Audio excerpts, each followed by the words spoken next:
Okay, we are going to look at a few more questions solving right triangles.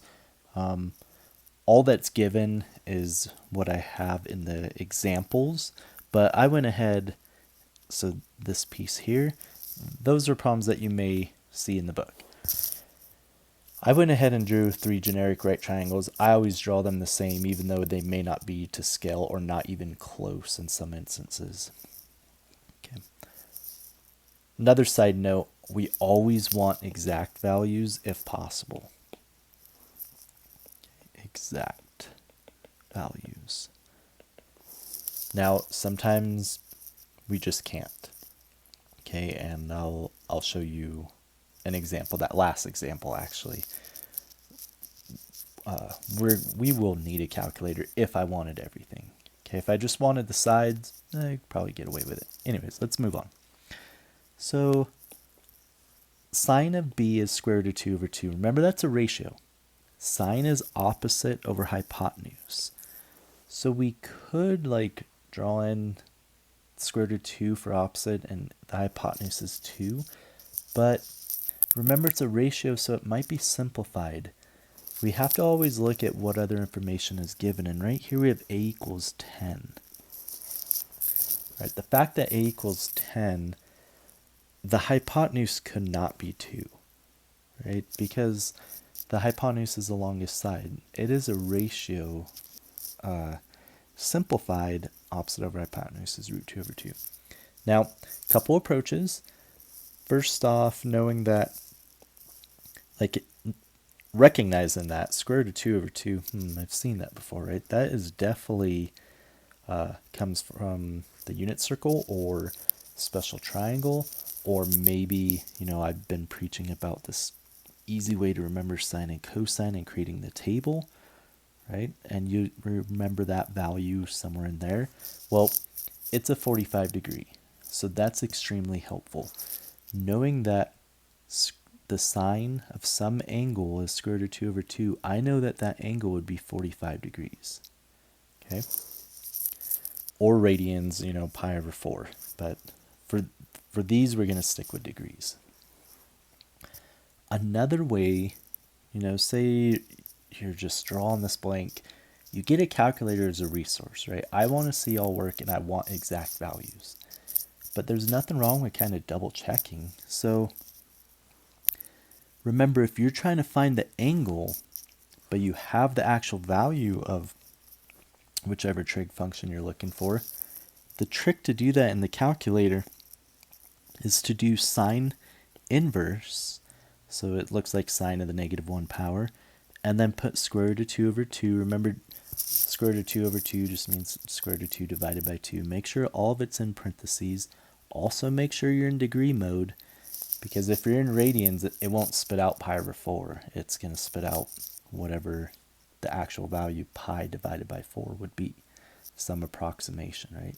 But in degrees, you should get that 45. So therefore, B is 45, and now, because it's a right triangle, right, I know A is also 45. So now I have all the angles, right, check. We have all the angle measures, 45, 45, 90.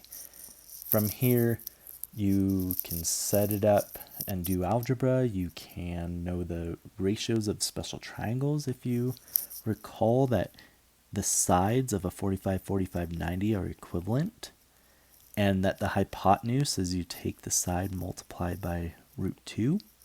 So C is 10 root 2. And last, you could verify, remember the O over H, you get root 2 over 2. If you check 10 root 2 over 10, 10 root 2 over 10,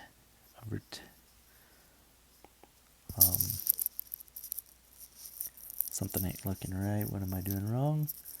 Opposite over hypotenuse. Oh, whoops. I did it backwards. Right. Opposite is 10 over hypotenuse. Does that simplify to root 2 over 2? It does, because we would have 1 over root 2, but then you have to multiply by root 2 over root 2. So you get root 2 over 2. Right. All I'm really saying is I'm verifying that Did I do this correctly? Yes. All right, one other kind of, oops. Perhaps you did it this way. Sine of b is root 2 over 2. And I'm actually leading you to a dead end right here. Okay, sine of b is root 2 over 2. But we know sine is opposite over hypotenuse. B over c, right? But you can't solve that when there's two missing variables. I don't know b or c. So sometimes this approach would work. Sometimes you got to use special triangles. Sometimes you're even forced to use a calculator. It really depends. Each problem has a slightly different approach. And sometimes you have options as well. Okay, second one. A equals 10. I'm just writing in what's given. Measure of angle A is 30. Well, right away I can see it's a 30, 60, 90 then. So I have all my angles. Again, that's set. For the sides, again, you have some options. If you remember the 30, 60, 90, which I often struggle and confuse the two, but I believe it goes whatever this short side is, you multiply by root 3 to get here. So this should be 10 root 3. And then you multiply by root 2 to get to the hypotenuse. So this should be 20. Let's go ahead and verify it a different way.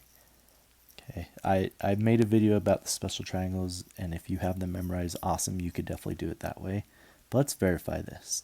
I know that sine of 30 is 1/2, right? Use the unit circle or use this table that I didn't finish drawing. I'm not going to do that in this video. And then I also know sine is opposite over hypotenuse.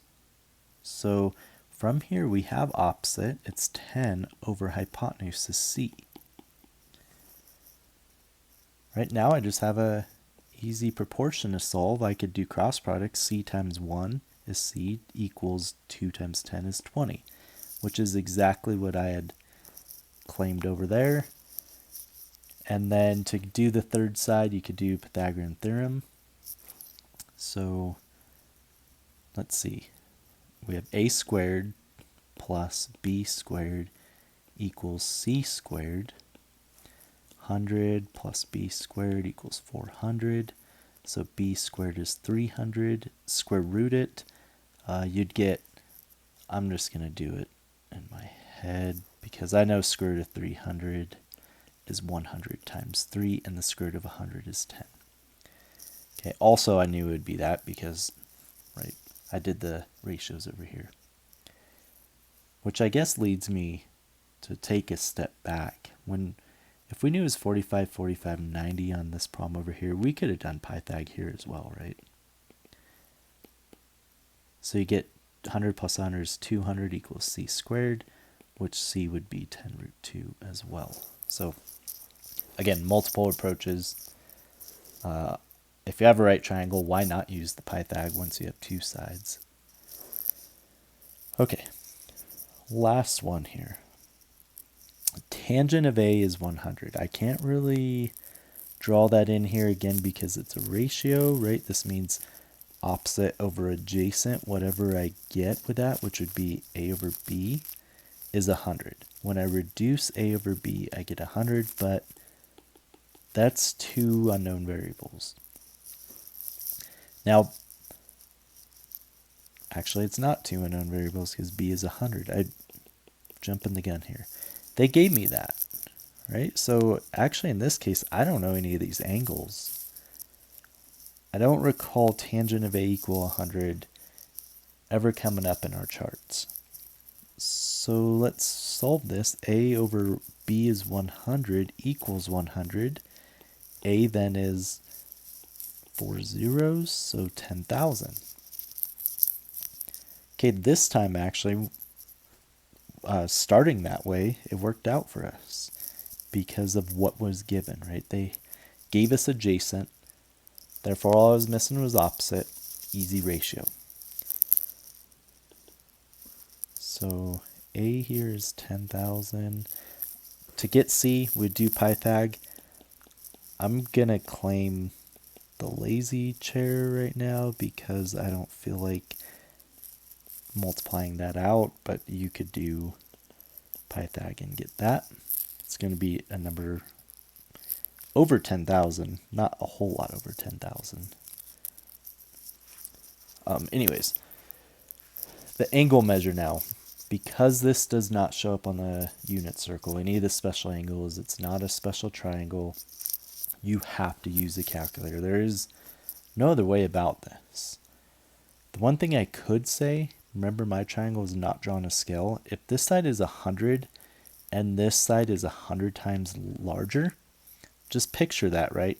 I mean, I'm still not even to scale because that side is extremely long. If this is 10,000 units and this is only 100, my point is this angle here, A, is very large. So sometimes just a rough sketch to make sure your answer makes sense when you do these, it does help. Okay, even though I draw a generic same old looking right triangle at the beginning, it doesn't mean you shouldn't kind of make sense of your answers, right? So why I wanted to do that, because if tangent of A is 100, then to solve that, what we really do is we do tan inverse of both sides. We haven't really got there yet. That's okay. I did say if you're trying to get an angle, you do this, right? You do tan inverse. So to get the angle, you'll actually use your calculator and plug that in. And you get like 89.427. So we'll just say about 89.4 is fine for me. Which means that B is only like a 0.6 degree angle. Right? Very small angle here, large angle here. Okay, this calculator procedure will come up more. It's not difficult. You know, most problems we've encountered so far, we didn't need the calculator because they were angles that were special angles on the unit circle.